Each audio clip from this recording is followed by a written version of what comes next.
എല്ലാവർക്കും നമസ്കാരം. കേരളത്തിന്റെ തലസ്ഥാന നഗരിയുടെ ജില്ലാ കളക്ടർ ആയി നിയമിച്ചതിൽ എനിക്ക് വളരെ സന്തോഷവും അതിനോടൊപ്പം അതുപോലെ തന്നെ ഉത്തരവാദിത്ത ബോധവും കൂടിയുണ്ട്. ഇന്ന് ഞാൻ ചാർജ് ഏൽക്കുകയാണ്.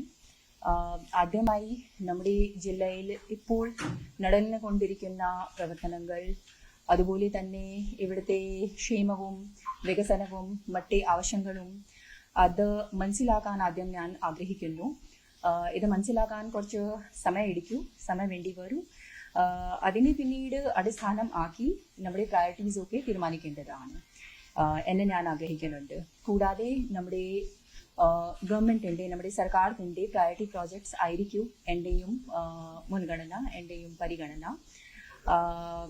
ഒരു ജില്ലാ കളക്ടർ നിലയിൽ പ്രധാനമായ പല കാര്യങ്ങൾ, വിദ്യാഭ്യാസം, സാമൂഹ്യനീതി, സ്ത്രീകൾ, കുട്ടികൾ, ടൂറിസം, പട്ടികജാതിക്കാർ തുടങ്ങിയ എല്ലാ മേഖലകളിൽ തുടങ്ങിയ എല്ലാ പ്രവർത്തനങ്ങളും ചെയ്യേണ്ടതാണ്.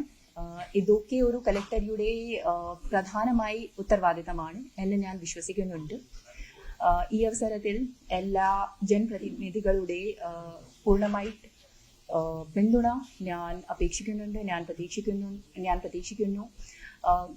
മന്ത്രിമാർ, MLA-മാർ, MP-മാർ, ഡിസ്ട്രിക്ട് പഞ്ചായത്ത് പ്രസിഡന്റ്, എല്ലാ ഉദ്യോഗസ്ഥന്മാർ, മേയർ, മറ്റ് ജനപ്രതിനിധികൾ എല്ലാവരുടെയും സഹകരണത്തോടെ തിരുവനന്തപുരത്ത് ജനങ്ങളുടെ ക്ഷേമത്തിനായി പ്രവർത്തിക്കാൻ ഞാൻ ആഗ്രഹിക്കുന്നു. എനിക്ക് എല്ലാവരുടെയും പിന്തുണ വേണ്ടി വരൂ. കൂടാതെ എൻ്റെ മുൻഗാമിയുള്ള എല്ലാ കളക്ടർമാർ സ്റ്റാർട്ട് ചെയ്ത മികച്ച പ്രവർത്തനങ്ങൾ, ഇപ്പോൾ തുടരുന്ന മികച്ച പ്രവർത്തനങ്ങൾ അത് ഞാൻ തുടരാൻ ആഗ്രഹിക്കുന്നു. അതിനുവേണ്ടി ഞാൻ ശ്രമിക്കാം. നന്ദി.